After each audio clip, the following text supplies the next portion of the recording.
धन्यवाद भाई नेविल। भाई नेविल, परमेश्वर आपको आशीष दे। बहुत धन्यवाद। मित्रों, शुभ प्रातः। आराधनालय में फिर यहाँ आना एक सौभाग्य है। इस प्रातः की प्रभु की सेवा करें, वचन के प्रचार करने के द्वारा और बीमारों के प्रार्थना करने के द्वारा।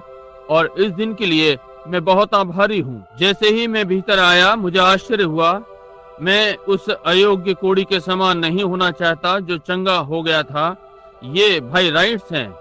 मैंने उनके लिए प्रार्थना की और प्रभु ने उन्हें पूर्ण चंगा कर दिया। और वे मुझसे हाथ मिलाने को रोते हुए आए और ये कहा कि मैं प्रभु को धन्यवाद देना चाहूंगा क्योंकि चंगा हो गया हूँ। वो वापस आना चाहते और धन्यवाद देना चाहते हैं। सब चला गया, अब वो बिल्कुल ठीक हैं। हम ऐसी गवाहियों के लिए आभारी हैं। और चार्ली, आप और भाई जेफरी, यदि आप यहाँ आकर बैठने का स्थान लेना चाहें, आपका स्वागत है, ताकि आपको खड़ा न रहना पड़े। वहाँ दूसरा भाई वुड्स, यहाँ आ जाएं। आप यहाँ बेंच पर थोड़ा सा स्थान है ताकि आपको खड़ा ना होना पड़े। मैं विश्वास करता हूँ यहाँ थोड़ा सा स्थान है। और हाँ, यहाँ आपका बहुत बहुत स्वागत है कि यहाँ आकर इन स्थानों को ग्रहण करें। हम भी आनंदित हैं। मैं विश्वास करता हूँ कि एक बार ये कहा गया था। मैं आनंदित हुआ जब उन्होंने मुझसे कहा, भाई परमेश्वर आपको आशीष दे। धन्यवाद, धन्यवाद। मैं बहुत ही आनंदित हुआ जब उन्होंने मुझसे कहा, आओ हम यहोवा के भवन को चलें। यही मसीहों का सौभाग्य और आनंद है कि यहोवा के भवन को जाएं। चारों ओर देख रहा हूँ, आज की प्रातः बहुत से मित्रों को देख रहा हूँ। इस पर मैं बहुत ही उल्लासित हुआ। मुझे भाई और बहन डाउच को यहाँ देखकर प्रसन्नता हुई जो ओहियो से हैं। पीछे मैं भाई और बहन आर्मस्ट्रांग को देखता हूँ, ओहियो से हैं। आप सबको भी परमेश्वर आशीष दे। और ओह, चारों ओर देख रहा हूँ, आप देखिए बहुत से, सबका नाम लेना बहुत कठिन है। बहन हुवर, आपको केंटकी से यहाँ प्रातः देखकर हम प्रसन्न हैं। और चार्ली और नेली, भाई जेफरी और उनका परिवार, और इस नगर के बाहर से बहुत से लोग। इसलिए आज प्रातः हम प्रभु में महान समय की आशा करते हैं कि परमेश्वर हमारे प्राणों को आशीषित करते हुए हमसे मिलेगा और उन बातों से जिनकी हमें आवश्यकता है हमारी सेवा करे। जैसा कि मैं इस स्थान को चारों ओर से देख रहा था, यदि मैं यहाँ अपने सारे मित्रों को पुकारूं तो प्रातः का बहुत भाग लेगा। बहुतों से बात करते हुए वापस कलीसिया में आना मुझे अच्छा लगता है। सब लोगों को यहाँ अंदर देखूं मिलने के लिए। जब हम स्वर्ग में पहुंचेंगे तो ये क्या होगा और हम वहाँ अनंत समय के लिए मिलेंगे। अनंत संगति, एक साथ परमेश्वर के सिंहासन के चारों ओर, वही आशीषें जो हमारी प्रिय हैं। हम वहाँ उसकी समानता में बनेंगे, उसकी छवि में, और उसका आत्मा आराधना के लिए सारी अनंतता में उसकी सेवा करें, कभी ना थकें। जरा सोचें, कोई ऐसी चीज नहीं है जिसे आप सोच सकें जो आप करना चाहें, परंतु जब आप किसी समय इसे करते हुए थक जाते थे। चार्ली, मैं समझता हूँ कि तुम्हारे और मेरे लिए गिलहरी के शिकार से अधिक कुछ नहीं है जो हम करना चाहते हैं, परंतु आप जानते हैं आप इसे करते हुए थक जाते हैं। और मैं घूमना चाहता हूँ कि पहाड़ों में जाकर और बस घूमूं, परंतु मैं थक जाता हूँ। कभी कभी आप कुछ और करना चाहते हैं और मैं कार चलाना पसंद करता हूँ और मुझे थकान का अनुभव करता हूँ और थक जाता हूँ और मेरी शक्ति किनारे पर हो जाती है। मैं अपनी कार में कूदकर बैठूंगा, बाहर निकालूंगा और स्टीयरिंग पकड़ूंगा, गाता हुआ सड़क पर निकल जाऊंगा। मैं आनंदित हूँ कि मैं भी उनमें से एक हूँ या कुछ भी। बस उस चक्के को पकड़कर और गाते हुए, पैर से ताल मारते हुए, चिल्लाते हुए, और फिर थोड़ी देर बाद मैं थक गया और फिर घर वापस आ गया और कुछ और करना आरंभ करता हूँ। परंतु जब हम नए राज्य में परमेश्वर की आराधना के लिए पहुंचेंगे तो वहाँ कभी भी थकावट वाले क्षण नहीं आएंगे, बस केवल सदा आशीष होगी और परंतु तब हम बदल जाएंगे। हम तब अब जैसे नहीं होंगे, तब हम भिन्न प्रकार के प्राणी होंगे जो इस समय हैं उससे। इसलिए हम आनंदित हैं। मैं सोच रहा था, मैं नहीं जानता कि मैंने कभी इसे रिकॉर्ड किया है या नहीं। भाई चार्ली, कुछ समय पहले मैं उनके साथ केंटकी में था और उन्होंने कहा, भाई ब्रैनम, आप सोचते हैं कि सहस्त्र शताब्दी में आप और मैं गिलहरी का शिकार करेंगे? मैंने कहा, चार्ली, मैं ऐसा नहीं सोचता। कहा, हम इसे इतना पसंद करते हैं। कहा, क्या आप सोचते हैं कि जब हम सहस्त्र शताब्दी में होंगे? मैंने कहा, सहस्त्र शताब्दी में मारना नहीं होगा। और उसने कहा, अच्छा, हमने बस इसे पसंद किया। मैंने कहा, चार्ली, क्या हो यदि मैं तुम्हें इस बात पर सहमत कर लूं कि एक समय तुम सूअर थे और आप उच्च श्रेणी के जीव में उठाए गए कि मनुष्य बनो। क्या आप पसंद करेंगे कि वापस सूअर बनकर आनंद करें? कहा, नहीं। मैंने कहा, सूअर से बहुत ही ऊंचे होंगे। अब तुम मनुष्य हो, तुम कभी भी सूअर बनना नहीं चाहोगे। मैंने कहा, अब इसे 10,000 से गुणा करो और यही जो तुम जब यहां से बदल कर जो तुम हो जाओगे, तो फिर तुम कभी भी फिर मनुष्य नहीं बनना चाहोगे। ये ठीक बात है, ये कुछ भिन्न होगा। मैं इसे सोचकर आनंदित हूँ, ये जानते हुए कि किसी दिन हम ऊंचे पर चढ़ेंगे। ठीक है, अब यदि प्रभु ने चाहा अगले रविवार को, जो कि विषय में होगा, तब मैं छोड़ने जा रहा हूँ बाहर व्योमिंग। अच्छे मित्रों के साथ जा रहा हूँ, या अपने अच्छे मित्रों के साथ इदाहो, भाई मिनर, ऑर्गन ब्राइट, भाई क्लेट सनमोर, क्रिश्चियन बिजनेसमैन। अगले से अगला सप्ताह, अब 17 मुझे डलास में होना है, टेक्सास में, वॉइस ऑफ हीलिंग कन्वेंशन में, और मैं 7 की रात्रि को बोलूंगा। और तब मैं वापस आ जाऊंगा कि इधर हो जाऊं भाई ऑर्गन ब्राइट के साथ और क्रिश्चियन बिजनेसमैन, और संभव है एक रात्रि मिनापोलिस, इसके पहले कि हम जाएं, और तब एक क्रिश्चियन बिजनेसमैन के ब्रेकफास्ट पर, यानी नाश्ते पर। प्रभु ने चाहा तो अगले रविवार प्रातः मैं फिर यहाँ आराधनालय में वापस आना चाहूंगा, और यदि ये होने पाया और प्रभु की इच्छा रही तो मैं चक्रवात हवा में इस विषय पर बोलना चाहता हूँ, यदि प्रभु ने चाहा। ये मेरे हृदय में है सारे सप्ताह से। और उस प्रातः बहुत ही तड़के लगभग 4 बजे प्रातः मैं उठा और मुझे ये विचार मिला, उस दिन कैलवरी पर मैं इस पर बोलना चाहता हूँ, इस प्रातः उस दिन कैलवरी पर। और अब इसे पढ़ने के लिए हम अपनी बाइबलों में से निकालें वचन में संत मत्ती का सुसमाचार 27वां अध्याय, और हम 27वें पद से आरंभ करेंगे और इस पवित्र वचन का भाग पढ़ेंगे ताकि अपनी पृष्ठभूमि लें। तब हम जल्द ही आरंभ करेंगे और प्रचार की सेवा के पश्चात तब हम बीमारों के लिए प्रार्थना करेंगे। और यहाँ पिछले समय से बस वापस ला रहा है और मेरे नए प्रकार की सेवा का नमूना बना रहा है।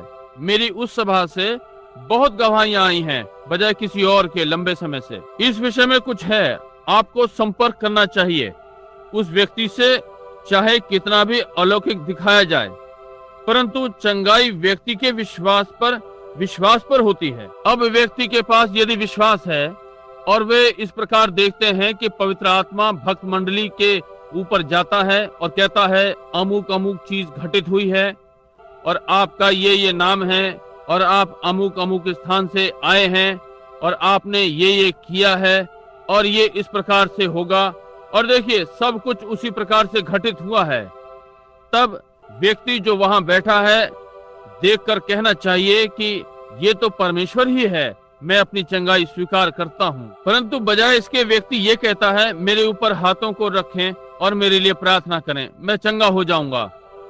हमें अमेरिका में इसी प्रकार से सिखाया गया है और इसी प्रकार विश्वास करते हैं और निश्चय ही ये वचन के अनुसार है। परंतु हम पाते हैं अफ्रीका में विभिन्न स्थानों पर इस प्रकार की कोई बात घटित हो जाए, सारी की सारी भक्त मंडली एक ही समय में बढ़कर अपनी चंगाई स्वीकार कर लेते हैं, क्योंकि उन्हें कुछ सिखाया नहीं गया, समझे, उन्हें चंगाई भी नहीं बताई गई। और तब जब वे ये देखते हैं, वे जानते हैं कि परमेश्वर जीवित है और यदि वो जीवित है तो वो सर्वोच्च है और वो चंगा करता है।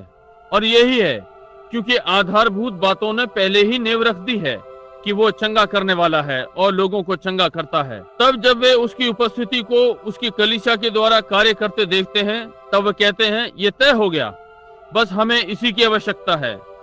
परंतु हमें सिखाया गया है बीमारों पर हाथ रखना और इस प्रकार की बातें। यही कारण है कि अमेरिका में ये भली प्रकार से कार्य नहीं करता। अब स्मरण रखें, अगली रविवार प्रातः प्रभु ने चाहा भाई नेविल इसकी घोषणा करेंगे और ये चक्रवात हवा में। अब मैं आपको थोड़ा समय दे रहा हूँ कि अपने पवित्र वचन से मत्ती 27 हम 27वें पद से पढ़ना आरंभ करें।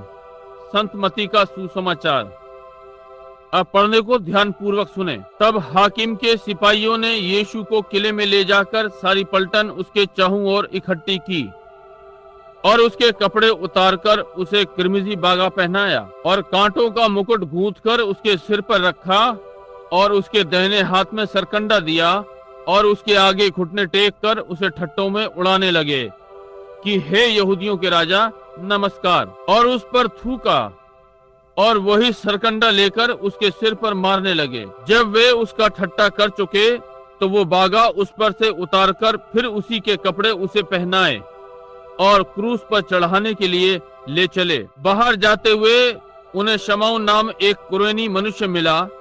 उन्होंने उसे बेगार में पकड़ा कि उसका क्रूस उठा ले चले, और उस स्थान पर जो गुलगुता नाम की जगह है अर्थात खोपड़ी का स्थान कहलाता है, पहुंचकर उन्होंने पित्त मिलाया हुआ दाखरस उसे पीने को दिया, परंतु उसने चखकर पीना ना चाहा। तब उन्होंने उसे क्रूस पर चढ़ाया और चिट्ठियां डालकर उसके कपड़े बांट लिए, ताकि जो भविष्यद्वक्ता द्वारा कहा गया था पूरा हो कि उन्होंने आपस में मेरे कपड़े बांट लिए और मेरे कपड़ों पर उन्होंने चिट्ठियां डाली। और वहां बैठकर उसका पहरा देने लगे और उसका दोष पत्र उसके सिर के ऊपर लगाया कि ये यहूदियों का राजा यीशु है। तब उसके साथ 2 डाकू एक दाहिने और एक बाएं क्रूसों पर चढ़ाए गए, और आने जाने वाले सिर हिला हिलाकर उसकी निंदा करते थे और ये कहते थे कि हे मंदिर के ढाने वाले और 3 दिन में बनाने वाले, अपने आप को तो बचा। यदि तू परमेश्वर का पुत्र है तो क्रूस पर से उतर आ। इसी रीति से महायाजक भी शास्त्रियों और पुरनियों समेत ठट्टा करके कहते थे, इसने औरों को बचाया और अपने को नहीं बचा सकता।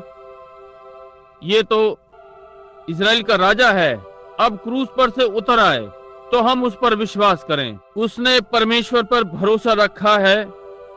यदि वो इसको चाहता है तो अब इसे छुड़ा ले, क्योंकि इसने कहा था कि मैं परमेश्वर का पुत्र हूँ। इसी प्रकार डाकू भी जो उसके साथ क्रूसों पर चढ़ाए गए थे उसकी निंदा करते थे। दोपहर से लेकर तीसरे पहर तक उस सारे देश में अंधेरा छाया रहा।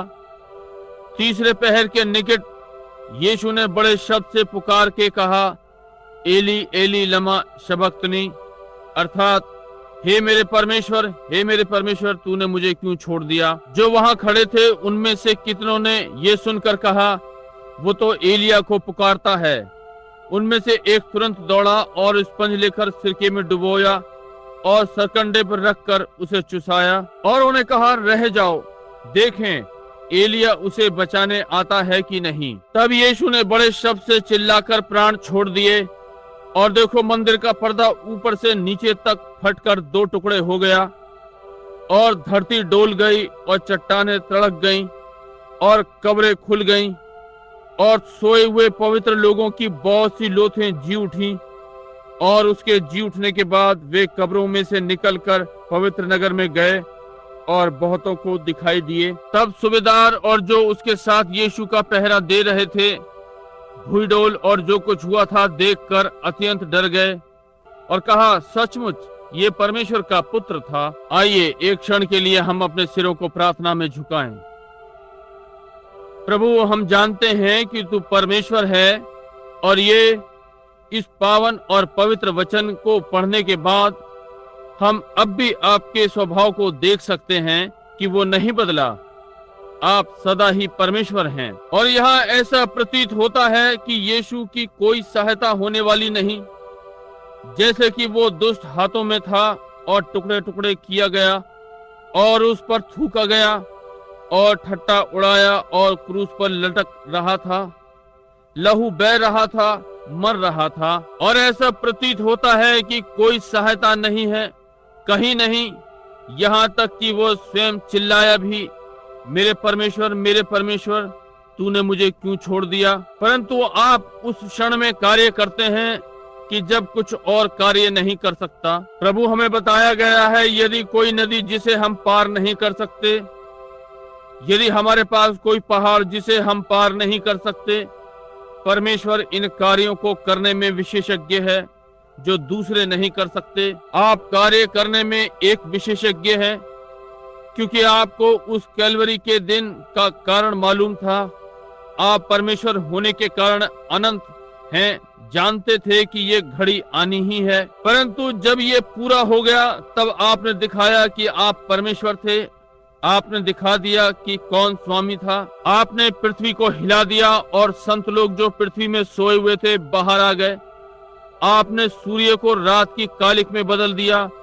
दिखा रहे थे कि आप परमेश्वर थे, परंतु आप लंबे समय तक शांत रहे। इससे हमने ये निष्कर्ष निकाला कि जब तक हम आत्मा में चल रहे हैं, परमेश्वर के हाथ के द्वारा अगुवाई में हैं, कोई मतलब नहीं कि क्या गलत प्रतीत होता है, तब भी हम कैलवरी की ओर ताकते हैं।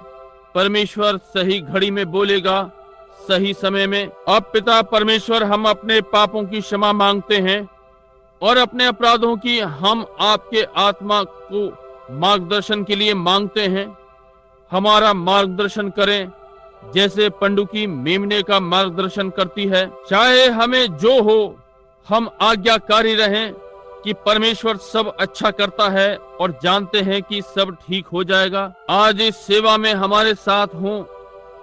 हम प्रार्थना करते हैं कि आप उन्हें जो बचने की दशा में हैं, आप बचाएंगे, और जो उद्धार की खोज कर रहे हैं उन्हें अनंत जीवन से भर दें जो ऐसी खोज में है। हम प्रार्थना करते हैं कि आप बीमारों और पीड़ितों को चंगा करेंगे जो चंगाई की खोज में आए हैं, और हम इसके लिए आपकी महिमा करते हैं।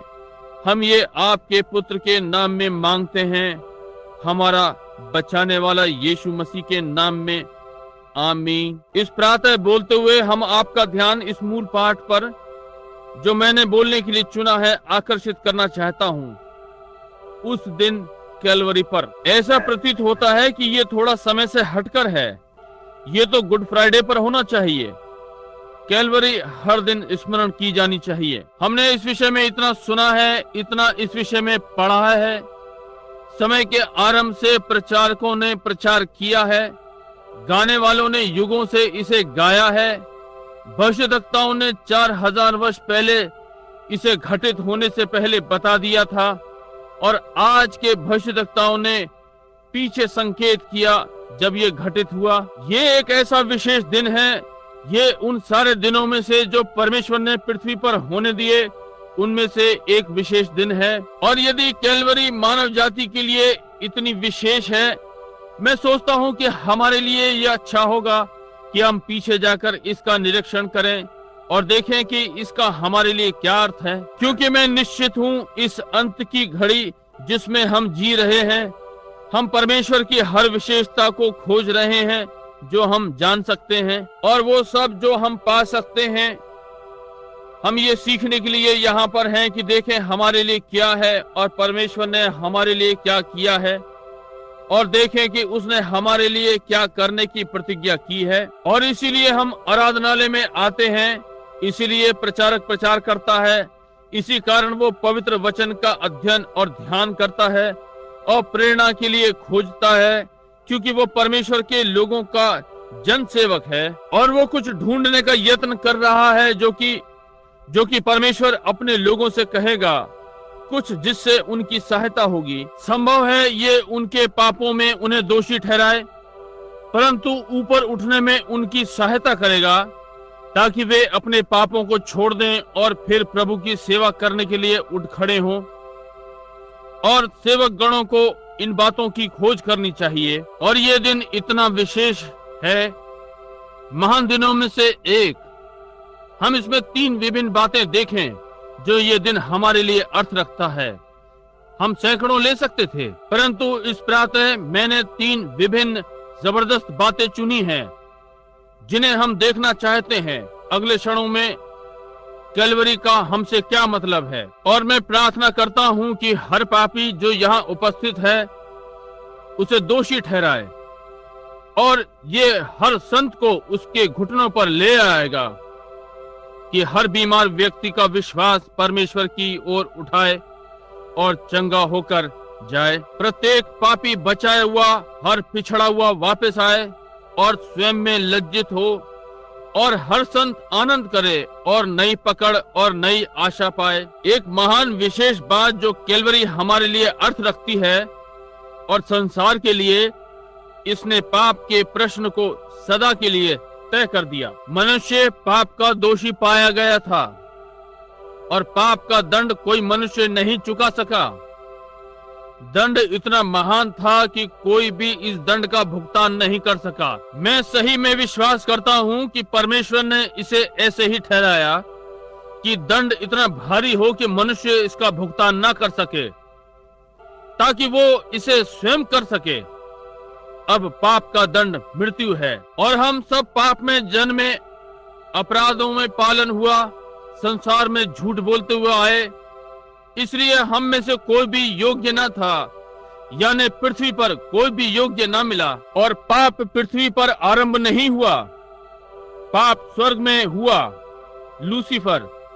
लूसीफर वो शैतान दोषी प्राणी था।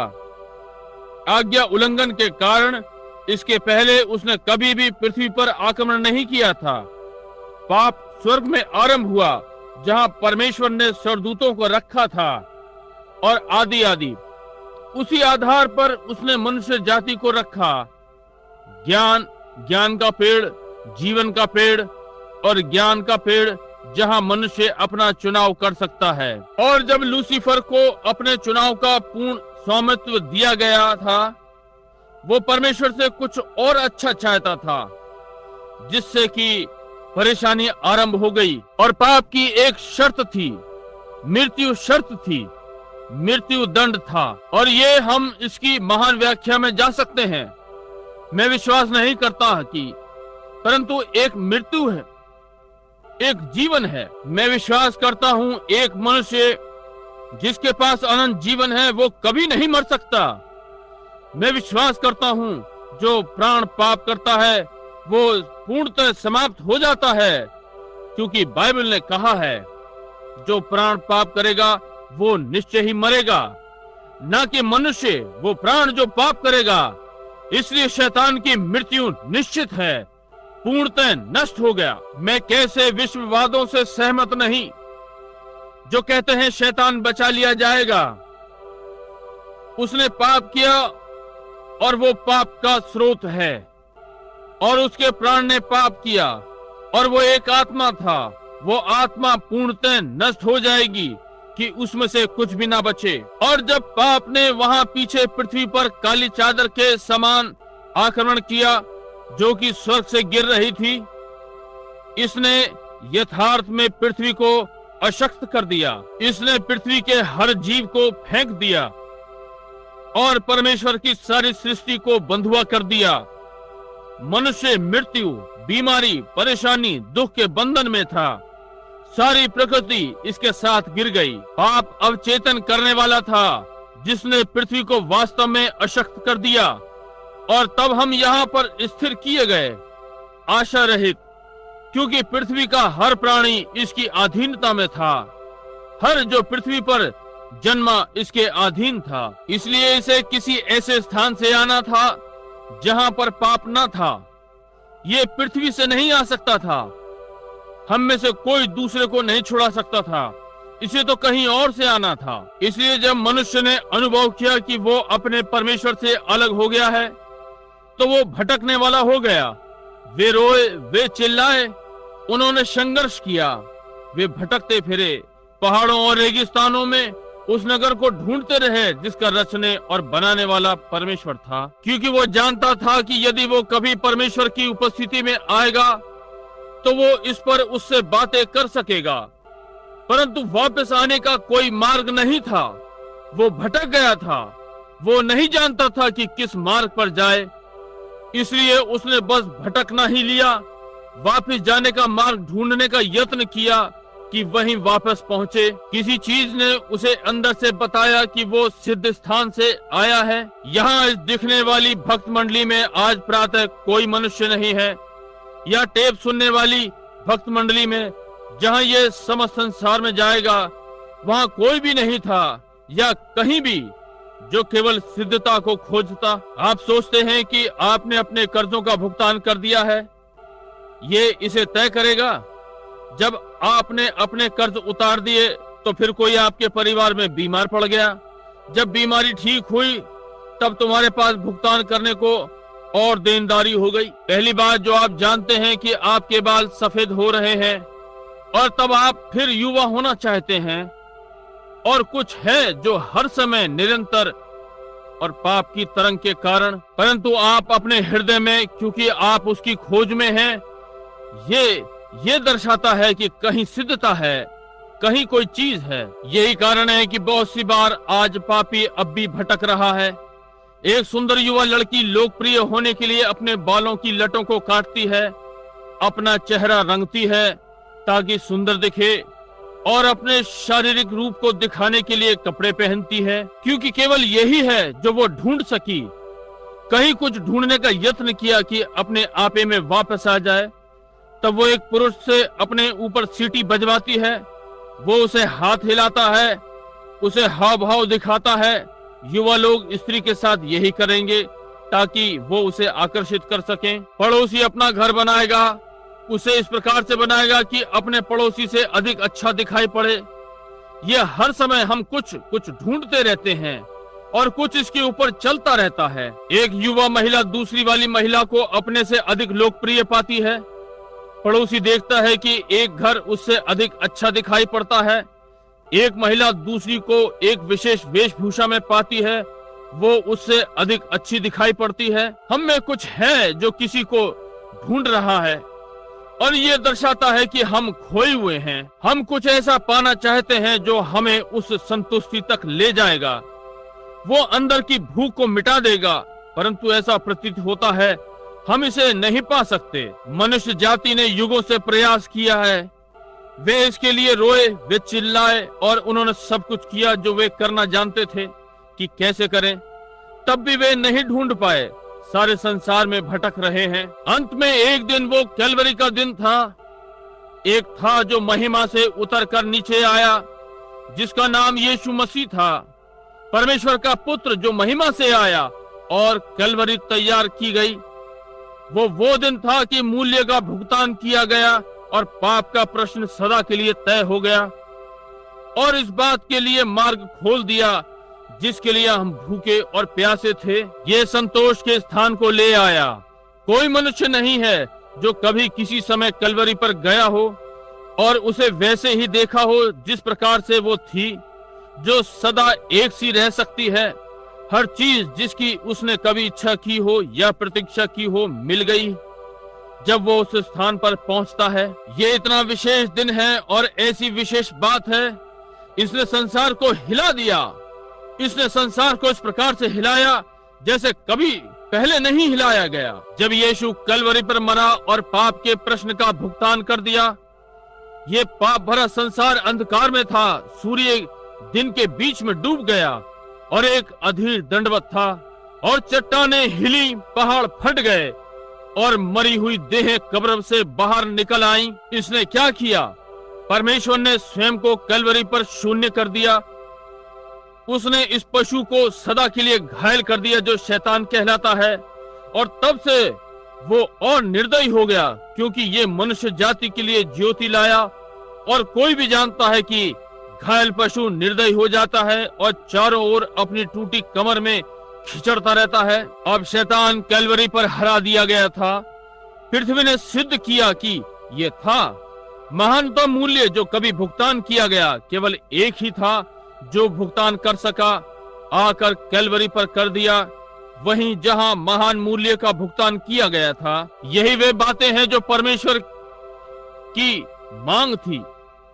कोई मनुष्य भी योग्य न था, कोई व्यक्ति योग्य नहीं था, कोई मनुष्य से नहीं कर सका, और परमेश्वर स्वयं आया और मनुष्य बनकर मानव इच्छा में जीवन बिताया और कैलवरी पर क्रूस पर चढ़ाया गया। और वहां जब शैतान ने सोचा वो ये नहीं करेगा, वो इसमें से होकर नहीं निकलेगा, वो गतसमनी में से होकर निकला, और हर परीक्षा जिसमें होकर कोई भी मनुष्य कभी निकलता है वो सब मनुष्य के समान इसमें से होकर निकला, परंतु उसने मूल्य का भुगतान किया। यही है जिसने पृथ्वी पर अंधकार फैला दिया, जैसे शल्य चिकित्सा के लिए बेहोश करना, जब डॉक्टर एक मनुष्य को बेहोशी की हालत में लाता है, वो पहले उसे अवचेतन करता है, इससे पहले कि वो इसे कर सके। जब परमेश्वर ने कलीसिया की शल्य चिकित्सा की, संसार को बेहोश कर दिया, प्रकृति को दौरे पड़े थे। कोई आश्चर्य नहीं, परमेश्वर मनुष्य की देह में मर रहा था।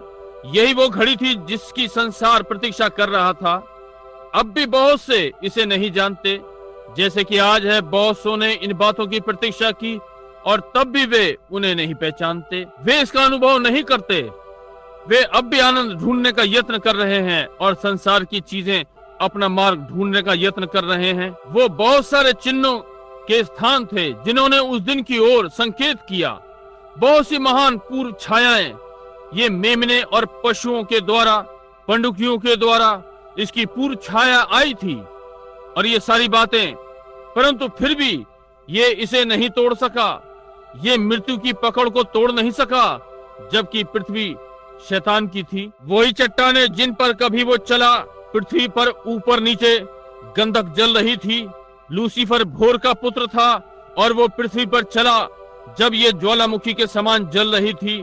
वही चट्टानें जो ठंडी हो गई थीं जब यीशु कलवरी पर मरा, पृथ्वी से बाहर उगला गया। दाम का भुगतान किया गया और शैतान के बंधन तोड़े गए थे।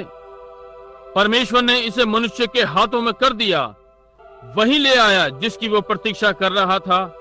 उसे अब और नहीं रोना। प्रहार किया, उसने शैतान की रीढ़ की हड्डी तोड़ दी। वहां उस कलवरी पर पाप और बीमारी की रीढ़ की हड्डी और ये हर मरणहार को पृथ्वी पर लाता है, वापस परमेश्वर की उपस्थिति में क्षमा किए गए पापों के साथ। हालेलुया, हमारे पाप क्षमा किए गए हैं। अब शैतान हमें परमेश्वर से अलग अंधकार में नहीं ले जा सकता।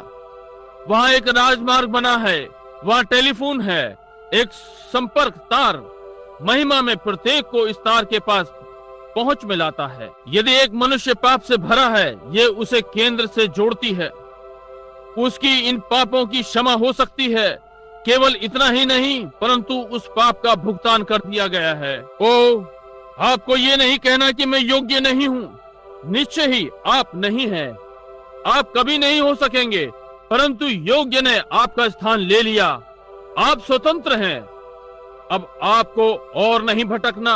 आपको इस पृथ्वी पर सुख का खोजी मनुष्य नहीं होना है, क्योंकि एक सोता लहू से भरा है जो इमैनुएल की शिराओं से बहता है। जहां पापी उस बाढ़ में गोता मारते हैं और अपने सारे दोष धो लें, आप अब खोएंगे नहीं।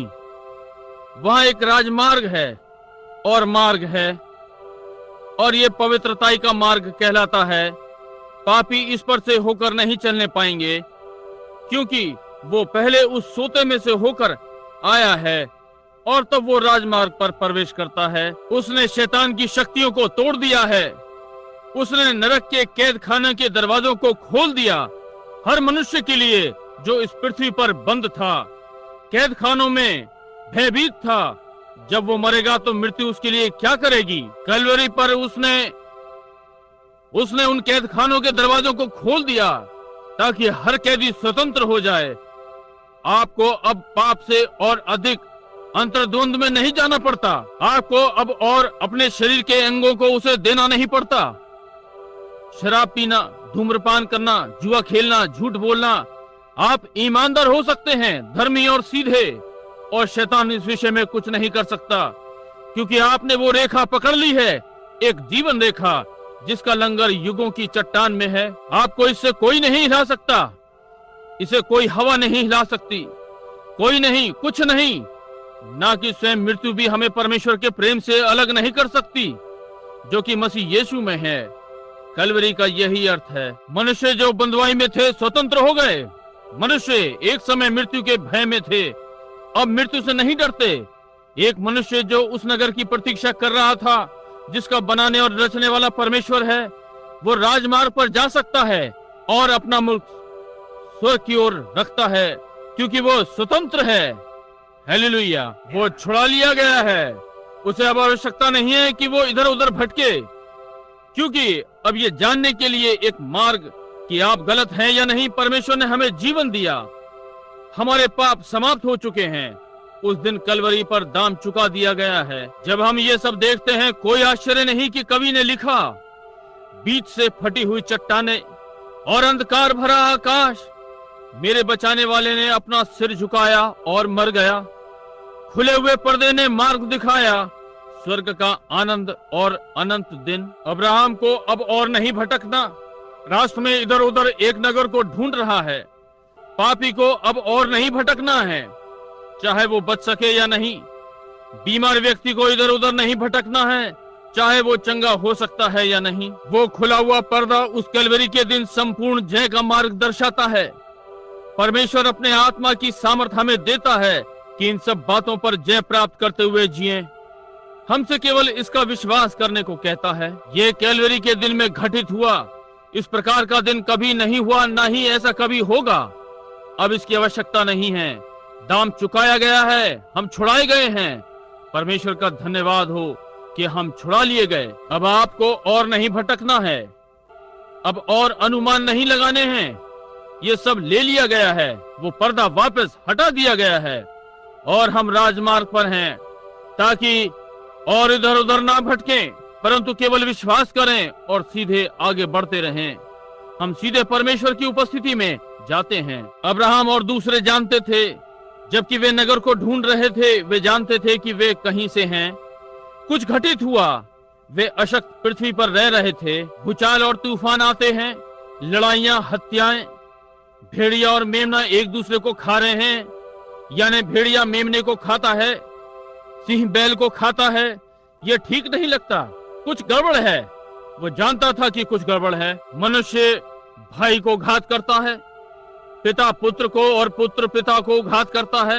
कुछ गड़बड़ है। वो बूढ़ा हो रहा है, वो मर रहा है, वो कमजोर हो रहा है, उस पर बीमारी है, वो बंधुआई में है। पेड़ बढ़ते हैं परंतु अमर नहीं है, वे मर जाते हैं। पहाड़ बदल जाते हैं, समुद्र सूख जाते हैं, नदियां सूख जाती हैं। कुछ गड़बड़ है। और उसने एक स्थान ढूंढा, एक नगर जहां ये और घटित नहीं हुआ। वो जान गया, यदि वो वापस उसकी उपस्थिति में पहुंच जाए, वो जिसने इसे ठीक बनाया, वो इस विषय में उससे बातें कर सकेगा। ओ पापी, क्या ही सौभाग्य है ये है इस प्रातः कि जान ले कि अब तेरे पास मार्ग है। उस दिन कैलवरी पर ये मार्ग खुल गया, क्योंकि सारे पूर्वजों ने खोजा और ढूंढ डांड की। कैलवरी ने आपको ये मुफ्त दिया है। आप कैसे इसे छोड़ सकते हैं? आप इसे कैसे छोड़ देंगे कि एक नामधारी संस्था के सदस्य बने? आप कैसे इसे छोड़ देंगे कि इसके बदले में कुछ और लें? संसार का सुख क्यों नहीं इसे स्वीकार करते? पर्दे का खुल जाना मनुष्य को पाप रहित करके परमेश्वर की उपस्थिति में वापस लाना है, किसी भी प्रकार का, और उसके सामने मार्ग खोलता है उन चीजों के लिए जिन्हें वो ढूंढ रहा है। स्वर्ग, महिमा, शांति, अनंत जीवन, हर चीज उसके सामने है। वो दिन था, मृत्यु ने शैतान की सामर्थ को नष्ट कर दिया। उसने हर चीज का अंत कर दिया और मैं उसे वहां देख सकता हूँ। वो अदन का मेमना था। पहली ही छाया में वो इसमें निकला। जब हाबिल ने विश्वास के द्वारा परमेश्वर को कैन से उत्तम बलिदान चढ़ाया, उसने अंगूर की दाखलता मेमने के गले में बांधी, उसे उस चट्टान तक घसीटता हुआ ले गया। अपने हाथ में पत्थर लिया बल्लम के लिए और उसका छोटा सा सिर पीछे खींचा और उसे टुकड़े किया और काटा जब तक वो मर नहीं गया, और उसका ऊन उसी के लहू में भीगा। वो अपने ही लहू में लौटा। ये एक छाया थी, परंतु उस दिन कैलवरी पर वहां इस पृथ्वी का मेमना नहीं था, परंतु वो परमेश्वर का मेमना था जो मर रहा था, अपने लहू में लौट रहा था। वो मारा और घात किया गया और पीटा गया और उस पर थूका गया, जोर से मारा गया और थप्पड़ मारे और सब कुछ इस संसार के द्वारा, और उसकी लटों में से लहू टपक रहा था। जब हाबिल का मेमना मर गया, वो मर गया एक भाषा को बोलते हुए जिसे हाबिल समझ ना सका। वो चिल्ला रहा था, और जब परमेश्वर का मेमना उस दिन कलवरी पर मरा, वो भाषा में बोला जिसे कोई नहीं समझ सका, मेरे परमेश्वर, तूने मुझे क्यों छोड़ दिया? ये परमेश्वर का मेमना था। वो टुकड़े टुकड़े काटा गया, घात किया गया। वो वही मेमना था जो हाबिल के विचारों में था जब उसने स्त्री के प्रतिज्ञा के वंश को देखा। वो मेमना था जिसे दानियेल ने देखा, जो बिना हाथों के पहाड़ से खोदा गया। वो पहियों के बीच का पहिया था भविष्यवक्ता के लिए। वो जो कुछ भी उन्होंने पहले से देखा वहां उस दिन, उस कलवरी के दिन मिला था। ये महान चीज भीतर लाया जिसने शैतान की कमर को तोड़ दिया। पहले हमें ढूंढना चाहिए उस दिन का क्या अर्थ है। दूसरा, हमें देखना चाहिए कि उस दिन ने हमारे लिए क्या किया। अब इसने हमारे लिए क्या किया। अब तीसरा, हम देखें कि हमें उस दिन के लिए क्या करना चाहिए। हमें क्या करना चाहिए? पहले हमें इसमें देखना चाहिए क्योंकि ये एक महान दिन है, सब दिनों से महान। पाप का मूल्य तय कर दिया गया था, शैतान की शक्ति तोड़ दी गई थी, और अब हम ये देखना चाहते हैं कि हमें इसके बदले में क्या करना चाहिए। अब बदले में जब यीशु कलवरी पर मरा, उस दिन कलवरी पर उसने केवल हमारे पापों का दाम ही नहीं चुकाया, परंतु उसने दाम भी चुकाया और एक मार्ग बनाया कि हम उसका अनुकरण कर सकें, क्योंकि हम गिरे हुए आदम के समान थे जो कि छुड़ाए गए थे। जैसे कि आत्मा ने आदम की अगुवाई की, पहले आदम की आत्मा के द्वारा उसके पास सारी प्रकृति का नियंत्रण था, तब हम दूसरा आदम या पृथ्वी का मनुष्य जो मसीह के द्वारा कलवरी के दिन छुड़ाया गया, उसके पीछे पीछे जा सकता है। अब जब वो कलवरी पर मरा, उसने एक मार्ग बनाया, उसने आत्मा दिया, पवित्र आत्मा, जिसे उसने पृथ्वी पर वापस भेजा, जिसके द्वारा आप और मैं जीवित रहें। कैलवरी का हमारे लिए यही अर्थ है कि हम उसके पीछे पीछे चलें। पहले इसमें देखें कि इसने हमारे लिए क्या किया है और इस विषय में हमें क्या करना चाहिए, आपको और मुझे क्या करना चाहिए। अब ये कहते हैं, अच्छा, मैं इसकी सराहना करता हूँ, ये बहुत अच्छा है, परंतु हमें इसे स्वीकार करना है, और इसे स्वीकार करने के लिए उसके व्यक्तित्व को स्वीकार करना है, मसीह को अपने हृदय में। तब हम पाप से स्वतंत्र हैं, तब हमारे ऊपर पाप की बेड़ियां लटकी हुई नहीं हैं, बिल्कुल नहीं। परमेश्वर जैसे कि हमने कभी पाप नहीं किया, सिद्ध बलिदान ने हमें सिद्ध कर दिया, क्योंकि यीशु ने कहा, सिद्ध बनो क्योंकि तुम्हारा पिता जो स्वर्ग में है वो भी सिद्ध है। तब और कुछ नहीं करना, परंतु हम परमेश्वर की उपस्थिति में सिद्ध हैं। अब वहां जहां हम अपनी स्थिति खो देते हैं, हम ध्यान नहीं देते, हम पीछे मुड़कर देखने का यत्न करते हैं कि हम क्या थे। बलिदान का हमारे लिए कोई अर्थ नहीं है। ओह कलीसिया, क्या आप नहीं देख सकते? मैं नहीं, मैं इस कार्य के लिए प्रयत्न नहीं करूंगा, मैं नहीं कर सकता। नहीं, आप प्रयत्न करने की कोई आवश्यकता नहीं है। जब तक आप ये देखें कि आपने क्या किया है, तो आप आरंभ से ही नष्ट हैं, परंतु आपने क्या किया है वो ना देखें कि कलवरी के दिन ने आपके लिए क्या किया है। इसने आपके दाम को चुका दिया और प्रश्न को तय कर दिया। आपके पाप चाहे कितने भी अगरवानी हो, वे हिम के समान श्वेत हैं, किरमिजी के समान लाल हो, ऊन के समान श्वेत। तब आप में कोई पाप नहीं, आप पूरी तरह से पाप रहित हैं। कोई मतलब नहीं कि आपने क्या किया, आप क्या करते हैं, आप फिर भी पाप रहित हैं। जब तक आपने यीशु मसीह को अपना बचाने वाला स्वीकार किया है, आपके पाप क्षमा हैं। कोई भी चीज जो क्षमा की गई वो लौटा ले आना और भूल जाना। तब ये क्या करता है? इस स्थिति के बाद वो अपना पवित्र आत्मा आपको देता है कि आप उसका अनुकरण करें और वैसे ही करें जैसे उसने किया उनके लिए जो पीछे आ रहे हैं। वो केवल एक मनुष्य था, सिद्ध मनुष्य, उसने अपना जीवन दिया और वो आपके लिए एक आदर्श बना। अब हमें क्या करना चाहिए? पहली बात जो मैं कहना चाहता हूं वो है, यीशु कभी भी अपने लिए नहीं जिया, उसका जीवन दूसरों के लिए हुआ।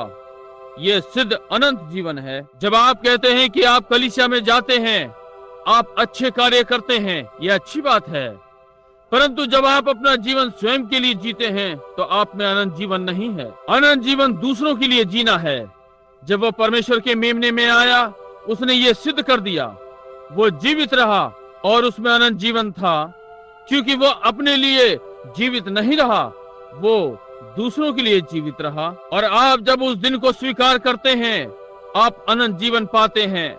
फिर आप अपने लिए नहीं जीते, आप दूसरों के लिए जीते हैं। किसी ने कहा, आप कैसे रुक सकते हैं जब आपको कोई बुरे नाम दे? आप अपने लिए नहीं जीते, आप दूसरों के लिए जीते हैं, ताकि आप उस मनुष्य को छुड़ा लें। आप पुत्र बन जाते हैं। और परेशानी यह है कि कलीसिया भूल गई कि वे पुत्र थे। आप एक पुत्र हैं, आप मसीह का स्थान ले रहे हैं। आप पुत्र हैं, इसलिए अपने लिए ना जिएं, दूसरों के लिए जिएं। अच्छा भाई ब्रैनम, मैं इस भाई के लिए जी सकता हूँ, क्योंकि निश्चय ही वो एक भला मनुष्य है। ये नहीं है। उस व्यक्ति के लिए जिएं जो आपसे घृणा करता है। उस व्यक्ति के लिए जिएं जो यदि हो सके तो आपको मार दे। यही उन्होंने उसके साथ किया। उन्होंने उसे मार डाला और वो मर गया ताकि वो उन्हें बचा सके। ये अनंत जीवन है, हमारे पास है, ये आपके हृदय में है। तो फिर आपका मुख स्वर्ग की ओर है, परंतु आप अपनी चीजों को बलिदान करते हैं। उन्हें दे दीजिए जैसे भेड़ अपना ऊन देती है। आप कैलवरी की ओर देखते रहें। मैं आशा करता हूं कि ये आपको उस स्थान पर ले जाएगा। यही आराधनालय है, यही सब लोग हैं जिन्हें यह करना है कि मालूम करें आप क्या हैं और क्या उद्देश्य है। कलीसिया इसलिए आराधनालय नहीं आती कि संगीत बजाए, गाने गाए। कलीसिया वो स्थान है जहां सुधार होता है। न्याय परमेश्वर के घर से आरंभ होता है। हमें अपने लिए मरा हुआ और मसीह में जीवित होना चाहिए। उसने मार्ग बनाया है कि हम स्वयं को उसकी सेवा के लिए बलिदान करें, कि उसके पीछे पीछे चलें। यदि हम उसके पीछे चलते हैं तो हम उस जीवन को जीते हैं जो उसने जिया। यह आश्चर्यजनक है। यीशु ने कहा और इस विषय में बोला, मैं बस इस पर थोड़े से अवतरण दूंगा, ध्यान से सुनिए, चूकिए मत। यीशु ने कहा, उस दिन वो लोगों को भेड़ और बकरी के समान अलग करेगा, और वो बकरियों से कहेगा बाएं हाथ पर खड़े हो, और भेड़ दाएं हाथ पर खड़ी हो। और उसने बकरियों से कहा, मुझसे दूर हो जाओ, क्योंकि मैं भूखा था, तुमने मुझे खाना ना खिलाया। मैं कैद खाने में था, तुम मुझसे मिलने नहीं आए। मैं नंगा था, तुमने मुझे कपड़े नहीं पहनाए।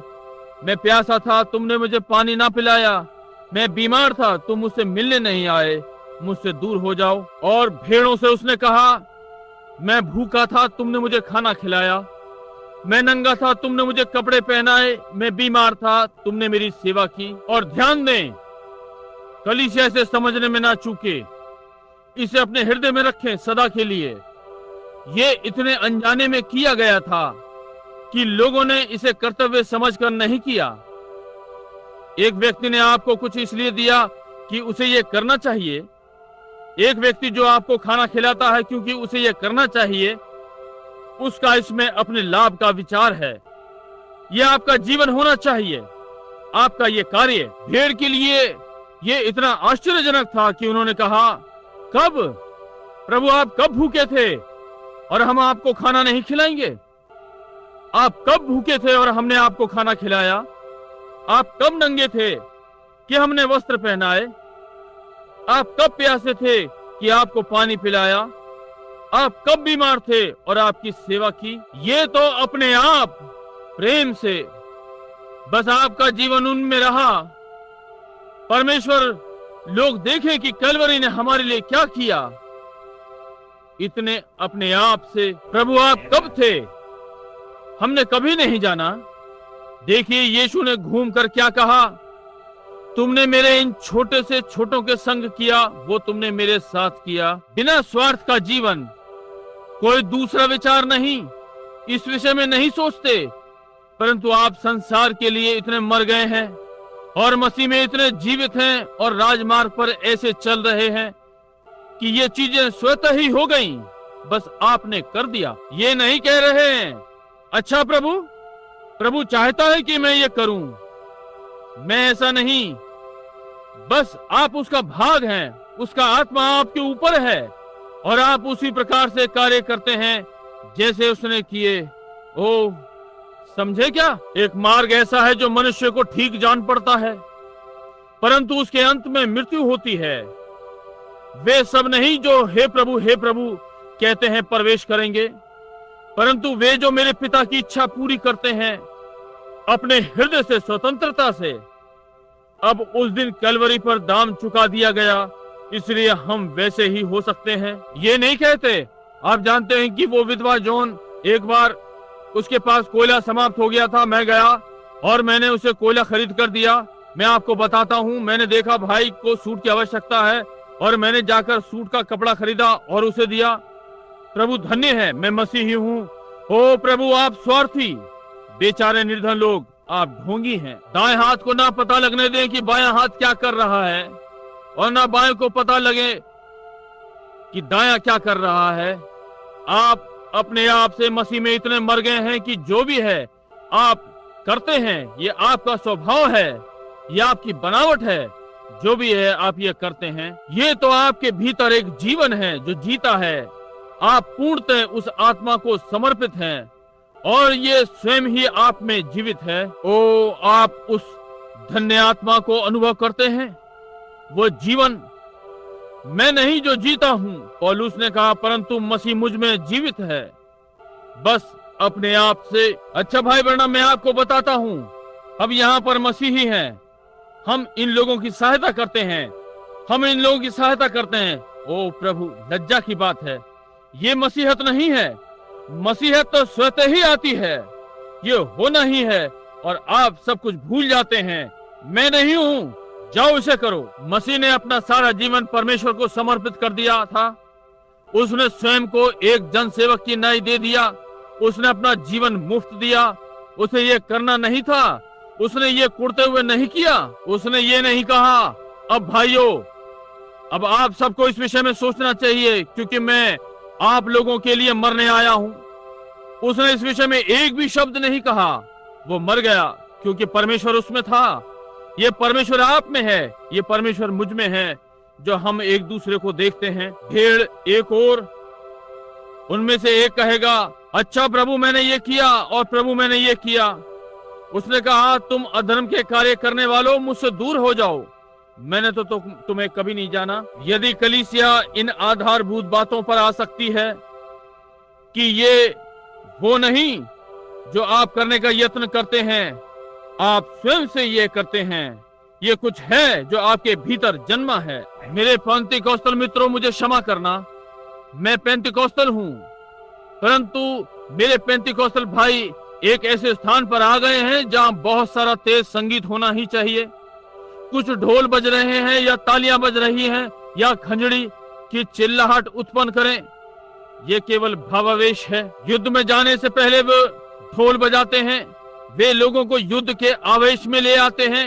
मैं संगीत में विश्वास करता हूँ, मैं ताली बजाने में विश्वास करता हूँ, परंतु मैं इन बातों में विश्वास करता हूँ, ये बिल्कुल सत्य है, हमें ये करना ही चाहिए। परंतु आपने एक महान चीज बिना किए छोड़ दी, वो स्वयं का बलिदान किया हुआ जीवन, कि परमेश्वर आप में जीवित है।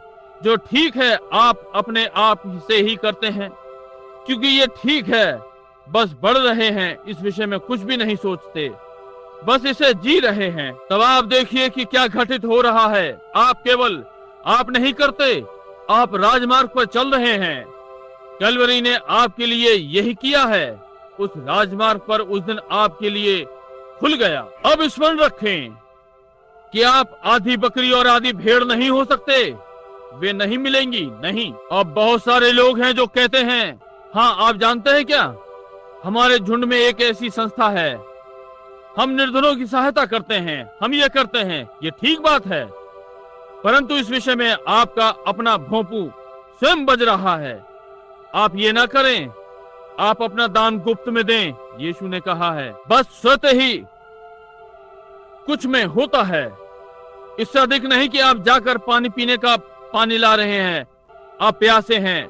यदि दूसरा आदमी प्यासा है, आप उसके विषय में भी सोचते हैं कि अगले व्यक्ति को भी आवश्यकता है। आप जैसे अपनी आवश्यकता को सोचते हैं, वैसे ही दूसरे की भी, और इस पर ध्यान नहीं देते, बस जीवन व्यतीत करते हैं। अब आप आधी बकरी और आधी भेड़ नहीं हो सकते। इसलिए यदि आप कहते हैं कि हमारी कलीसिया में एक संस्था है, हम निर्धनों को देते हैं और हम ये करते हैं और वो करते हैं और वो करते हैं, यदि आप में ये दूसरों को छोड़ कर रहे हैं, तो फिर मसीह का जीवन आप में है, आप तो इसे बिल्कुल ही बेकार में कर रहे हैं। पौलुस ने कहा, पहला कुरिन्थियों 13, यदि मैं अपना सब कुछ कंगालों को खिला दूं और अपनी देह बलिदान में जलाने को दूं तो मुझे कोई लाभ नहीं। अब ये कठिन है परंतु सत्य है।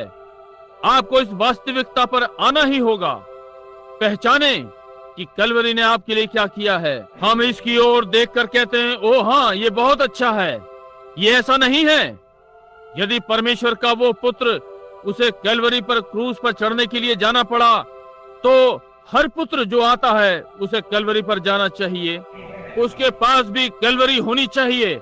आपके पास भी कलवरी का दिन होना चाहिए। मुझे भी वही कलवरी का दिन लेना है। ये पाप के प्रश्न को तय कर देता है। केवल प्रचारक से हाथ मिलाना नहीं, ना ही कलीसिया में हाथ मिलाना, ना ही पत्र के द्वारा आना, ना ही धंधे के द्वारा आना, परंतु नया जन्म लेने के द्वारा आना। उसने कभी भी पत्र नहीं दिया, उसने कभी भी धंधा नहीं दिया, उसने जन्म दिया। इसी प्रकार से हम भीतर आते हैं, तब उससे हम स्वतः ही मसीही जीवन जीते हैं। अब एक टिप्पणी, आदि बकरी आदि भेड़, उनमें ऐसा कुछ नहीं होता। आप आदि बकरी आदि भेड़ नहीं, आप या तो बकरी हैं या भेड़ हैं। आप यदि केवल अच्छी बातें कह रहे हैं और सोचते हैं कि आप इनके द्वारा प्रवेश कर सकते हैं तो फिर आपके जीवन में कैलवरी का दिन नहीं होगा। व्यवस्था ने यह दिया है, परंतु कैलवरी के दिन को लेने से उसे अपने अंदर लिया था ताकि हम केवल कलीसिया के सदस्य ही न बन सकें परंतु परमेश्वर के पुत्र और पुत्रियां हो जाएं। यही वो कैलवरी का दिन है। इसका आपके लिए यही अर्थ है ताकि आप कर सकें और अनुकरण करें और यीशु के समान व्यवहार करें। अब नदी एक ही समय में ऊपर और नीचे नहीं बहती। नदी केवल एक ओर बहती है और परमेश्वर का आत्मा केवल एक ही ओर चलता है। यह अपने साथ चीजों की मिलावट नहीं करता, एक ही प्रकार से चलता है। यीशु पर ध्यान दें। समाप्त कर रहा हूं। यीशु ने कहा, जो कार्य मैं करता हूं तुम भी करोगे, तुम इससे भी बड़े कार्य करोगे क्योंकि मैं अपने पिता के पास जाता हूं। मैं यहाँ कलीसिया से अधिक नहीं कह रहा हूं, आप समझे, परंतु ये संदेश टेप हो गए हैं। 10,000 समस्त संसार में इसे सुनेंगे। अभी मैं आलोचकों को उस प्रश्न का उत्तर देने जा रहा हूं। मैं अक्सर कहता हूं, मैंने बताया, वे कहते हैं, आप क्यों बाइबल पर विश्वास करते हो? यीशु ने कहा, ये काम जो मैं करता हूं तुम भी करोगे और इससे भी बड़े तुम करोगे क्योंकि मैं अपने पिता के पास जाता हूं। कितना बुरा आप पा सकते हैं श्रीमान? हृदय के विचारों को जांचने से आप कितनी दूर जा सकते हैं। अपने ज्ञान और धर्म विज्ञान से अपने विचारों को किसी भी विचारधारा से, मेरे शिष्ट और खोए हुए मित्र, क्या आप समझ नहीं सकते कि ये बाइबल आत्मिकता से अनुवादित है? यीशु ने पिता का धन्यवाद किया कि उसने इसे पढ़े लिखे और चालाकों और बुद्धिमानों और दुनियादारों से छिपा लिया और बालकों पर प्रकट करेगा जो भी कैलवरी के पास आएगा। अब ध्यान दें, यीशु ने कहा, ध्यान दें, उसने इसे कैसे कहा। वे कार्य जो मैं करता हूं वो उन्हें इस समय भी कर रहा है।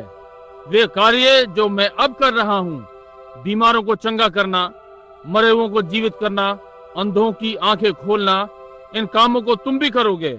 यदि तुम मुझ में विश्वास करोगे तो तुम भी ये करोगे। आप इन कार्यों को करते हैं और अब इससे बढ़कर तुम करोगे क्योंकि मैं अपने पिता के पास जाता हूं। थोड़ी देर बाद और संसार मुझे अब और ना देखेगा, तो भी तुम मुझे देखोगे। मैं तुम्हारे साथ होऊंगा, तुम्हारे अंदर होऊंगा संसार के अंत तक। मैं तुम्हें अशांति में ना छोड़ूंगा। मैं पिता से प्रार्थना करूंगा कि वो तुम्हें एक और सहायक देगा जो कि पवित्र आत्मा है, जिसे संसार ग्रहण नहीं कर सकता, तो भी तुम उसे ग्रहण कर सकते हो। अब ध्यान दें, बड़े बड़े कार्य कलीसिया में सामर्थ होनी थी। केवल बीमारों को प्रार्थना से चंगा करना नहीं, प्रार्थना से प्रेत आत्मा को निकालना, परंतु विश्वासियों को अनंत जीवन प्रदान करना। पवित्र आत्मा आ रहा था और कलीसिया के हाथों में दिया गया ताकि जीवन को प्रदान करें। कैलवरी का यही अर्थ है। इतने नीचे गिरे निम्न श्रेणी के पुरुषों और महिलाओं को लिया और उन्हें परमेश्वर के पुत्र और पुत्री होने का स्थान तक उठाया, ताकि बीमारों को चंगा करें और अनंत जीवन को प्रदान करें। आज्ञाकारी विश्वासियों को पवित्र आत्मा देने के द्वारा मनुष्य एक समय जो अविश्वासी थे विश्वासी बन गए और अनंत आत्मिक जीवन के भागी हो गए। ये कितने महान हैं। ये बीमार महिला यहाँ लेटी है, मैं विश्वास की प्रार्थना कर सकता हूँ वो चंगी हो जाएगी। ये महान बात है। ये वो उस समय कर रहा था, परंतु कहा इससे महान करोगे। मैं तुम्हें सामर्थ्य देने वाला हूँ, उसे केवल थोड़े समय के लिए उठाना नहीं, परंतु उसे अनंत जीवन देना जो कि सदा के लिए होगा। निर्धन, अंधे, कंगाल लोग, आप इसमें कैसे चूक सकते हैं? क्या आप नहीं देख सकते हैं कि महान चीज क्या है? यही महान बात जो कभी घटी, लोगों को अनंत जीवन का भागी बनाना। अनंत जीवन क्या है? वो जीवन जो उसने जिया, वो जीवन जो उसमें था, दूसरों को प्रदान करना। क्या एक मनुष्य ये कर सकता है? परमेश्वर का एक पुत्र कर सकता है। यीशु ने कहा, जिनके भी पाप तुम क्षमा करोगे उनके क्षमा होंगे, जिनके पाप तुम रखो उनके रखे जाएंगे। अब यहाँ पर ही कैथोलिक कलीसिया और बहुतों ने बड़ी गलती की। वे गए और कहा, मैं तुम्हारे पाप क्षमा करता हूँ। ये ऐसा नहीं था। बाइबल में उन्होंने कैसे पाप क्षमा किए? पतरस ने इस प्रश्न का उत्तर दिया है। पेंतिकोस्तल के दिन उन्होंने कहा, बचने के लिए हम क्या करें? आप सबके पास जो है हम उसे कैसे प्राप्त करें? उसने नुस्खा बता दिया। उसने उन्हें बताया कि क्या करना है। उसने कहा, तुम में से प्रत्येक परमेश्वर की ओर प्रायश्चित करे और यीशु मसीह के नाम में बपतिस्मा ले। किस लिए? अपने अपने पापों की क्षमा के लिए। ये बड़े बड़े काम। इस प्रातः आप में से कितने प्रचारक, कितने आप जो टेप पर हैं, मेरे शब्द सुने। क्या आप इस प्रातः कलवरी पर जाने की इच्छा करते हैं?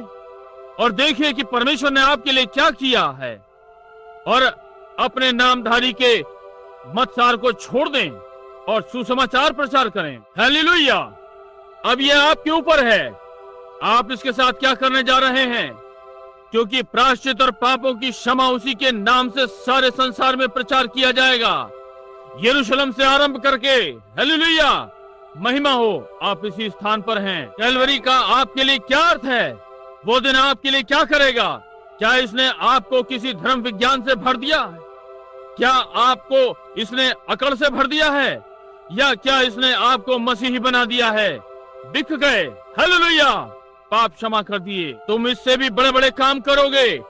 आप देखिए कि आप लोग कौन हैं। इससे बड़े कार्य, पापों की क्षमा यीशु मसीह के नाम में। परंतु मतसारों और नामधारियों से और आदि आदि इसने आपको एक स्थान पर बांध दिया। आप अब भी संसार की सेवा कर रहे हैं। मुझे कोई भी पुरुष या स्त्री बताए जो कैलवरी के पास आ सकता हो और कोई बड़ा बनने का प्रयत्न करे, क्योंकि किसी ने कुछ कहा है। मुझे बताएं, कहां आप कैलवरी के मुख की ओर देख सकते हैं? सही उजाले में, उस दिन कैलवरी में। आप कैसे अपने दिन को कैलवरी पर घमंड के साथ ले सकते हैं? आप कैसे एक संस्था के लिए कठपुतली बनकर आ सकते हैं और मनुष्य की शिक्षाओं को प्रचार कर सकते हैं? ये क्यों नहीं आपको परमेश्वर के वचन के लिए नम्र नहीं बनाता? यदि कभी वहां जाएं तो आप नम्र बन करके आएंगे। आप कैसे अपनी संस्था में कोई बड़ा बनना चाहेंगे, अपनी टोपी में पंख लगाकर, जबकि परमेश्वर के पुत्र यीशु मसीह ने स्वयं को नम्र किया, एक कटी पिटी देह के साथ, थूके गए मुंह के साथ, जब तक कि लज्जा अनुग्रह रहित नहीं हो गया। और उन्होंने उसके कपड़े उतार दिए और संसार के सामने क्रूस पर चढ़ा दिया, लज्जा को भी तुच्छ कर दिया। कैसे आप कलवरी पर जाकर और उससे भिन्न होकर वापस आ सकते हैं जैसा वो था? कलंक, एक लज्जा। ओ, आप कहते हैं वे मुझे लात मारकर निकाल देंगे। उन्हें लात मारने दो। अपना दिन कैलवरी पर लें। परमेश्वर अपना मार्ग आपके संग लेगा। मैं इसे फिर से दोहराऊं, अपना दिन कैलवरी पर लें। परमेश्वर अपना मार्ग आपके संग लेगा। हम प्रार्थना करें। प्रभु, ओ परमेश्वर, अब हम सबको कैलवरी के पास ले चल। हम अपने से अलग हो जाएं। प्रभु, मनुष्य का भय इस बात का भय कि कौन क्या कहने जा रहा है। क्यों सारा संसार उस पर हंसता है, उसका उपहास उड़ाता है, परंतु वो मृत्यु तक आज्ञाकारी रहा, वो तुच्छ होने तक आज्ञाकारी रहा, वो संघ सरकार की अधीनता में आज्ञाकारी रहा। हम अनुभव करते हैं कि जब शैतान ने इस पृथ्वी पर आक्रमण किया तो वो इस पृथ्वी पर शासक और अधिकारी था। इस बात की गवाही उसने प्रभु के सामने दी और कहा, ये राज्य मेरे हैं, मैं जो चाहूं यहां करता हूं। और हम अनुभव करते हैं कि उस दिन से आज तक ये संसार श्राप में पाया जाता है। ये उसी के द्वारा शासित किया गया जिसने इसे श्रापित किया। परंतु परमेश्वर हम एक राज्य की सेवा करते हैं जो कि श्रापित नहीं है। पिता परमेश्वर, ये कितना शानदार है कि आपने यही महान बातें आज चलचित्र संसार में की, और इस महान चलचित्रों को जैसे 10 कमांडमेंट और आदि आए हैं ताकि पुरुष और स्त्रियां देखें, वे किसी भी कलीसिया के द्वारा अंधकारमय नहीं करेंगे, परंतु उन्हें देखने दें कि ये क्या है। संसार के द्वारा परमेश्वर का मार्ग अस्वीकार किया गया, क्योंकि हम ऐसे हैं, हम साम्यवाद के अधीन रूस जाते हैं।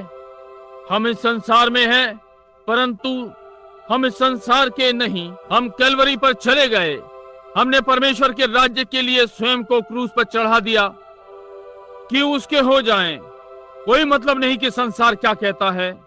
हमने तो प्रभु के थोड़े से ठुकराए हुओं के संग अपना मार्ग ले लिया है। हम पुनरुत्थान में बढ़ रहे हैं और हम विश्वास करते हैं कि जल्द ही ये आ रहा है। प्रभु, जब तक हम पुनरुत्थान में आकर इस राज्य को नहीं ले लेंगे जो कि इस संसार को ले लेगा, जैसे कि दानियेल ने इसे पहले से देखा और उसने सारे संसार को भूसा बना दिया और हवा उसे उड़ाकर ले गई, जैसे गर्मियों में भूसा निकालने का स्थान। परंतु पहाड़, वो पत्थर एक महान पर्वत में बदल गया जिसने सारे संसार को ढांक लिया। वो पत्थर आएगा। ओ परमेश्वर, हम उसका भाग होना चाहते हैं। हम अपना इनकार करके रोज अपना क्रूस उठाएं और मसीह के लिए जीवित रहें, दूसरों के लिए जीवित रहें। प्रभु इसे प्रदान करें। यहाँ इस प्रातः कुछ लोग हैं और वे उसे बचाने वाले के समान नहीं जानते और चाहते हैं कि समाप्त करते हुए प्रार्थना में स्मरण किए जाएं और आज के दिन को अपना कैलवरी के दिन के समान चाहेंगे। क्या आप अपने हाथ उठाएंगे और कहते हैं, भाई ब्रैनम मेरे लिए प्रार्थना करें, मैं उसको अपना बचाने वाला करके जानना चाहता हूं। तुम युवाओं, परमेश्वर आपको आशीषित करे। कोई और? परमेश्वर आपको आशीष दे। मेरे भाई पीछे वहां, क्या कोई और होगा जो कहे, मैं उसे जानना चाहता हूं। आज के दिन को मैं इसे अपना कैलवरी का दिन चाहता हूं। मैं बीमार, थका हुआ हूं, उसका क्या लाभ? मैं उसी साधारण सी बात को लेकर यहीं घूमता रहूं जिसे करने के लिए मैं जन्मा हूं। मैं परमेश्वर का पुत्र होकर जन्मने के लिए जन्मा हूं और मैंने संसार की चीजों को पकड़ रखा है। परमेश्वर मुझे आज क्रूस पर चढ़ने दें। आज मुझे स्वयं को और मेरे विचारों को क्रूस पर चढ़ने दें ताकि मैं मसीह के संग जी सकूं और दूसरों के लिए जीऊं। कोई मतलब नहीं कि वे मेरे साथ क्या करते हैं। यदि वे मेरा उपहास उड़ाते हैं और मुझे तंग करते हैं और मेरे लिए बुरा कहते हैं और बातें, मैं नम्रता के साथ साथ चलता रहूं और मेमने के समान नम्र जैसा उसने किया, और किसी दिन उसने मुझे जिला उठा देने की प्रतिज्ञा की है। अंतिम दिन, मैं उस दिन की प्रतीक्षा कर रहा हूं। क्या किसी और का हाथ उठेगा? वहां पीछे। परमेश्वर आपको आशीष दे। और आपको, ठीक है, कुछ और? परमेश्वर आपको आशीष दे। कुछ और? इसके पहले कि हम प्रार्थना करें, हमारे स्वर्गीय पिता, ये कहा गया था जब पतरस ने पेंतेकोस्त पर प्रचार किया, जितनों ने विश्वास किया वे कलीसिया में मिलाए गए।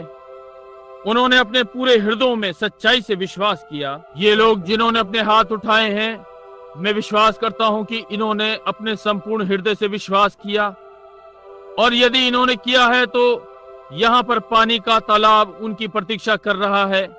वे चाहते हैं कि उनके पाप क्षमा हो जाएं। यहाँ कोई है जो इनको नाम में बपतिस्मा दे सकता है? और केवल एक ही नाम है जो स्वर्ग के नीचे मनुष्यों में दिया गया है कि हम बच जाएं। क्योंकि जैसे कि मैंने कुछ क्षणों पहले पवित्र वचन को दोहराया कि प्रायश्चित और पाप की क्षमा उसी के नाम से है, सारे संसार में यरूशलेम से आरंभ होकर और यरूशलेम में जब प्रायश्चित और पापों की क्षमा प्रचारी गई थी, चेलों ने उन्हें पवित्र वचन बताए और कहा पहले उन्हें प्रायश्चित करना चाहिए और तब यीशु मसीह के नाम में बपतिस्मा लें। प्रचारकों के पास यही कार्य करने के लिए था, उनके लिए प्रायश्चित करें और उन्हें उनके पापों की क्षमा के लिए बपतिस्मा देना। जिनके पाप तुम क्षमा करो उनके क्षमा किए जाएंगे, जिनके पाप तुम रखो उनके रखे जाएंगे। पिता, कैसे कभी ये संसार अपने बुरे स्वभाव से जैसे उनमें है हटा, क्यों नहीं साधारण सुसमाचार का विश्वास करते हैं और वे इसके लिए भीतर भी लाते हैं उस अनुकल्प के झूठे नामों के लिए, झूठा बपतिस्मा, झूठी पवित्र आत्मा के बपतिस्मे, सेवकों से हाथ मिलाना, पिता पुत्र पवित्र आत्मा के उपनामों से झूठा बपतिस्मा देना, जो कि पवित्र वचन में कहीं नहीं है, रोमी मनुष्यों के द्वारा दस्तावेज बनाए गए। बाइबल में कहीं भी मसीह शिक्षा नहीं है। पापों की क्षमा उपनामों से नहीं हो सकती, केवल यीशु मसीह के नाम के द्वारा। अब पिता, हम जानते हैं कि ये लोकप्रिय नहीं है, आपके मार्ग सदा इसी प्रकार के रहे हैं, परंतु इस प्रातः पुरुष और स्त्रियां उस दिन पर आए, उस दिन कैलवरी पर जहां यीशु का उस दिन तिरस्कार किया, वो लज्जा उसको नंगा किया ताकि टुकड़ों में काटा जाए, उस पर थूका जाए और उसका उपहास उड़ाया जाए सारे संसार के द्वारा, कलीसिया के द्वारा, लोगों के द्वारा जिन्हें उसे प्रेम करना चाहिए था।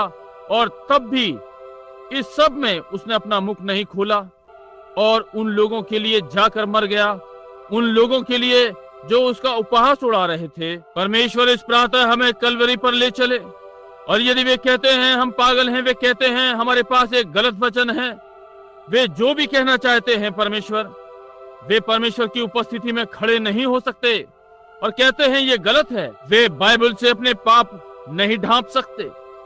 बाइबल उनके पापों को, उनके अविश्वास को उजागर करती है, लोकप्रिय होने के लिए, बाकी भीड़ के समान होने के लिए। इस प्रातः उन्हें कैलवरी के पास आने दो और यरूशलेम से आरंभ करके वो प्रायश्चित और पापों की क्षमा उसके नाम में होनी है। सारे राष्ट्र में यरूशलेम से आरंभ करके उन्हीं क्रूस पर चढ़े हुए कदमों को लेने दें, टुकड़े होने के लिए, थूके जाने के लिए और हंसी उड़वाने के लिए, और जो भी कहलाए जा सकेंगे। धर्म त्याग वालों की पंक्ति में कलीसियाओं के द्वारा सताए हुए सब जो वो कहना चाहते हैं। प्रभु इस प्रातः हो, हम अपना मार्ग प्रभु के थोड़े से ठुकराए हुओं के संग लें। हम वैसे ही चलें जैसे चेले चले थे, ना तो दाएं या बाएं मुड़े, और अपने हृदय की अच्छाई से परमेश्वर की सेवा करें। पिता, इसे ग्रहण करें। अब बीमारों और दुखियों को चंगा करें जो प्रार्थना की पंक्ति में आ रहे हैं। उन्हें पाए जिन्होंने अपने हाथ उठाए हैं, वे अपने हृदयों में अभी प्रायश्चित करें। वे जो पीछे खड़े हैं इतनी देर से तुरंत पानी पर जाएं और अपने पापों से बलिदान के नाम पर क्षमा पाएं। यीशु मसीह परमेश्वर का पुत्र। आमीन।